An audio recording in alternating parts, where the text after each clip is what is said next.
दोस्तों, यह कहानी एक ऐसे महिला कांस्टेबल पर आधारित है जिसने अपने सपनों और कड़ी मेहनत से एक बेहतर जिंदगी बनाई थी, लेकिन प्यार की परछाई में छुपे धोखे और जिस्म की हवस ने उसकी जिंदगी को एक दर्दनाक अंत तक पहुंचा दिया।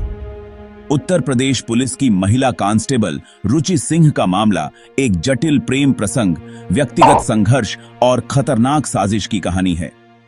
यह घटना न केवल रुचि की व्यक्तिगत त्रासदी को सामने लाती है, बल्कि समाज में मौजूद कई गहरी समस्याओं को भी उजागर करती है। रुचि सिंह उत्तर प्रदेश के बिजनौर जिले के नजीबाबाद क्षेत्र के महावतपुर बिल्लौच गांव की रहने वाली थीं। उनका परिवार साधारण किसान था।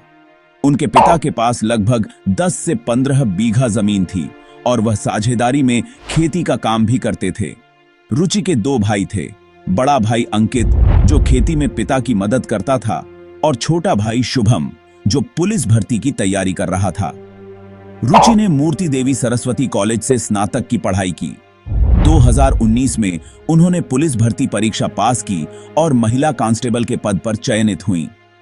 यह उनके परिवार के लिए गर्व का क्षण था, क्योंकि वह उनके परिवार की पहली सदस्य थीं जिसने सरकारी नौकरी हासिल की थी। रुचि ने 2019 में पुलिस की ट्रेनिंग के दौरान नीरज नाम के एक पुलिसकर्मी से प्रेम विवाह किया। हालांकि यह शादी ज्यादा समय तक नहीं चल सकी। जल्द ही उनके रिश्ते में कड़वाहट आ गई और उन्होंने नीरज के खिलाफ दहेज उत्पीड़न का मामला दर्ज कर तलाक की प्रक्रिया शुरू कर दी।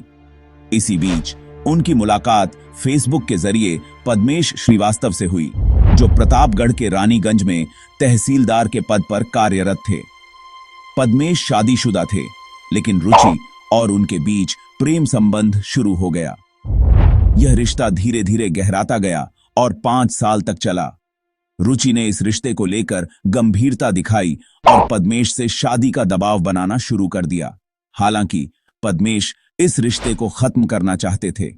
रुचि सिंह और पद्मेश के बीच तनाव बढ़ता गया। पद्मेश ने इस संबंध से छुटकारा पाने के लिए अपनी पत्नी प्रगति के साथ मिलकर रुचि की हत्या की साजिश रची।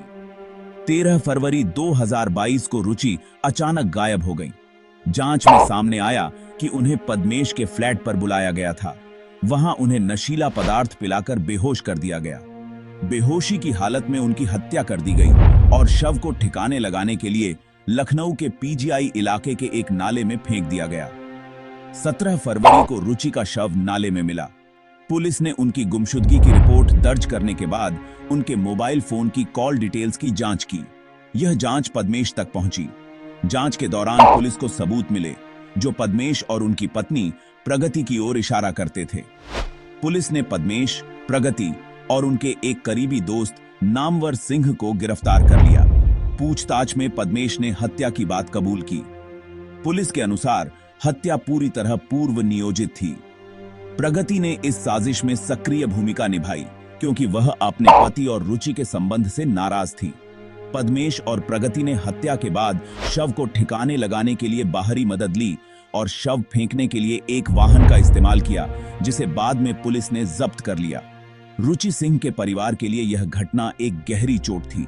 उनके माता पिता और भाइयों ने रुचि की मौत के बाद अपराधियों को कड़ी से कड़ी सजा दिलाने की मांग की। यह घटना समाज के लिए भी एक झटका थी। एक पुलिसकर्मी होते हुए भी रुचि अपनी सुरक्षा सुनिश्चित नहीं कर सकी, जो महिलाओं की सुरक्षा पर बड़े सवाल खड़े करता है। यह मामला दिखाता है कि अस्वस्थ रिश्ते किस तरह घातक हो सकते हैं। महिलाओं की सुरक्षा, विशेष रूप से कार्यस्थल और निजी जीवन में, आज भी एक बड़ी चुनौती है। इस घटना में तहसीलदार पद्मेश जैसे सरकारी अधिकारी का शामिल होना दिखाता है कि उच्च पदों पर बैठे लोग किस हद तक अपने पद का दुरुपयोग कर सकते हैं। इस मामले में पुलिस की तत्परता और आरोपियों की गिरफ्तारी से यह स्पष्ट हुआ कि न्याय व्यवस्था मजबूत है, लेकिन इसे और अधिक सशक्त बनाने की जरूरत है। रुचि सिंह हत्याकांड एक ऐसी घटना है जो समाज के कई पहलुओं को उजागर करती है। यह न केवल एक व्यक्तिगत त्रासदी थी, बल्कि समाज में महिलाओं की स्थिति, व्यक्तिगत रिश्तों की जटिलताओं और न्याय प्रणाली की भूमिका पर भी सवाल खड़े करती है। आज यह घटना हमारे लिए एक चेतावनी है कि भावनाओं और व्यक्तिगत स्वार्थों को संभालने में असफलता कैसे बड़े अपराधों में बदल सकती है।